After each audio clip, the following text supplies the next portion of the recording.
Once upon a time, there was a king. There was a king who had everything. So, ang ini nga king, syempre hari, tanan, arasiya. Okay, the king who had everything. A prosperous kingdom. And he got a kind wife, good children. But, halos ara na sa iyang tanan. But still, he was sad. Nasubuan siya gyapon. So, once while he was roaming or strolling around sa iyang kingdom, he reached a small village where a potter. So may potter to, a person who makes pots o gay ubra kulon o dishes o etc. So nakakita to sa sang potter.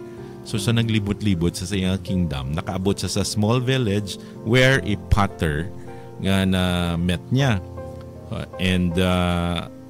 And this potter was selling pots outside the temple, and at his stand, okay, may do barong-barong siya, do may stand sa or may stall. Some pots were filled with water. Gabaligya ni siya, may mga unod nga tubig. And the potter was singing hymns. Gakantang-kanta lang yan, relax gid yung life ng potter. Okay, the potter was singing hymns while nagahigda-igda while lying near his stand.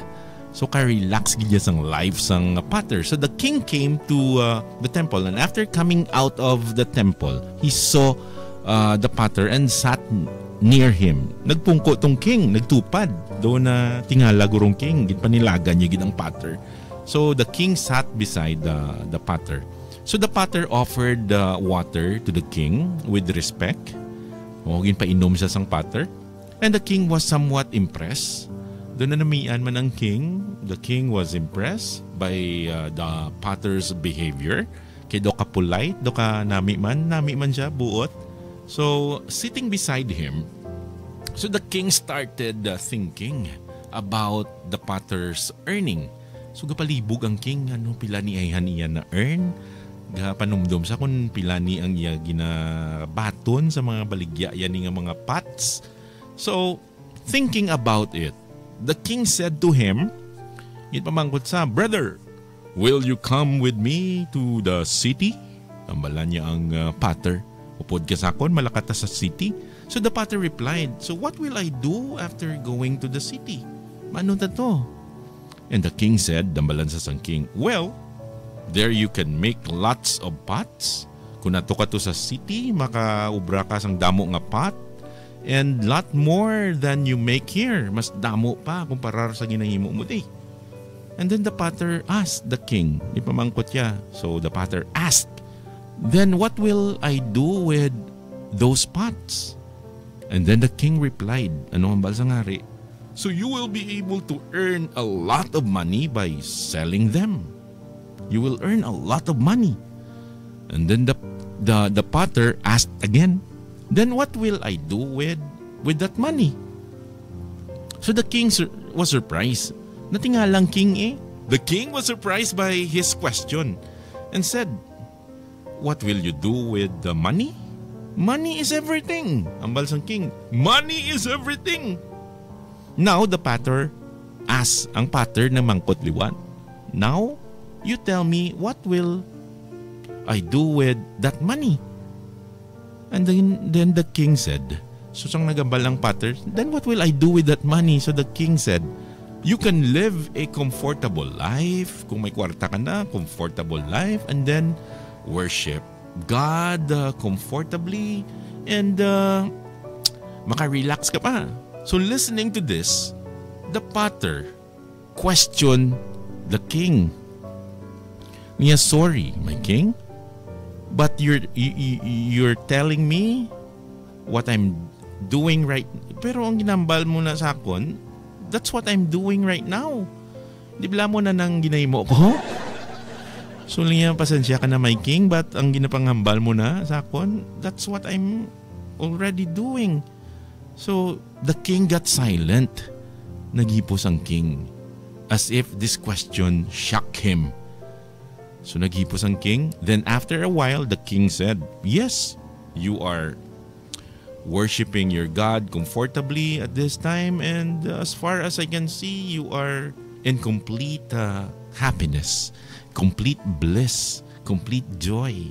That's what I can see. So the potter smiled and said, ano ang balsang potter? Nag-smile lang sa and said, yes, that's what I'm telling you. That happiness cannot be bought with money.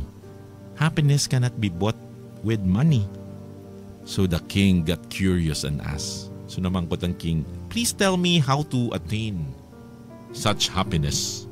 Amo nang ang balsang king, tell me how to attain such happiness. And then the potter replied, listen carefully. Reverse your hand, ang balsang potter.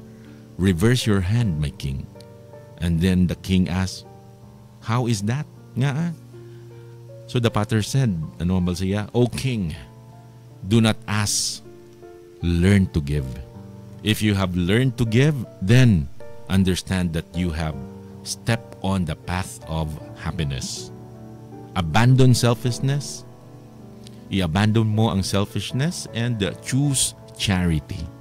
The biggest reason for most people's sorrow is that whatever they have, they are not happy in it. And they are sad about getting what they don't have. Learn to be happy in what you have. Balansa sa pattern. Learn to be happy in what you have. Sorrows will go away on their own. That's the end of the story. Wow. Right, so if you like the story tonight, I want you to react. Send it sa text line 0912-718-7011. Right? So tuod man the biggest reason for us nga nagakasubo ta, nga nabudlayan ta or gakalisod ta is that whatever we have, we are not happy kung anong may ara ta. Instead, we are sad by getting what we don't have. So I think ang learning or ang lessons ng story tonight, there is no greater happiness than self-satisfaction. The one who has wealth in the form of satisfaction is the happiest person. So the one who has wealth in the form of satisfaction is the happiest person. And he is in joy. And he is the king in true sense. So if you like the story tonight, send your reaction now sa text line 0912-718-7011.